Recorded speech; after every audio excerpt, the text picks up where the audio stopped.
Hello to guys, back my YouTube channel Arjun Arjun Official Blog আর সব মদিছে সব ভালে আছাইত আর ময়ও ভালে আছি তুমি আশীর্বাদ দে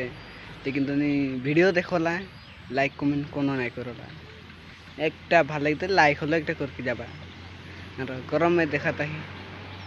गरम में देखा था किसको वीडियो बनाता रही जी बागान एरिया दिया ही बागान एरिया में और छोटा मोटा एक क्लिप वीडियो एक लेके आम बोल के सोचली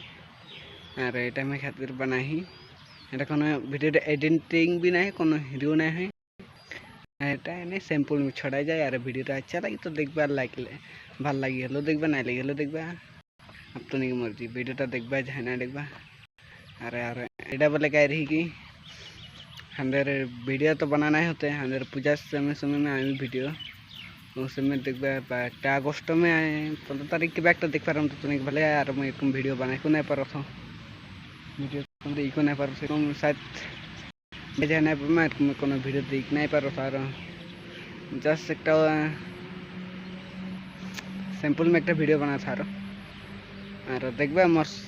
सल्व प्रॉब्लम है प्रॉब्लमटा को मोर प्रॉब्लमटा पूरा सल्व हो जाए तो मैं तुम्हें कंटिन्यू वीडियो देते रहो और भल लगे तो अच्छा लगे तो सबको देवा और हम जाते हैं এখন खेती की सीजन है खेती की सीजन से मैंने नहीं पर आते और हंड्रेड खेती नहीं खेलो मैं मामा घर आई के खेती बाती कर रही और इनको मैं हाजिर लगती और किटको नहीं मके तुने को हले नहीं तुनी खेती होती आहे तो रब के ख़त्म होले न गली और कमेंट में जरूर बताबा जल्दी अच्छा ख़त्म हो जाए और मोर वीडियो नतून नतून पाई जाए और मुठते 3 मिनट को वीडियोटा 3 मिनट से और ऊपर नहीं करम टाटा बाय बाय और नेक्स्ट वीडियो मिल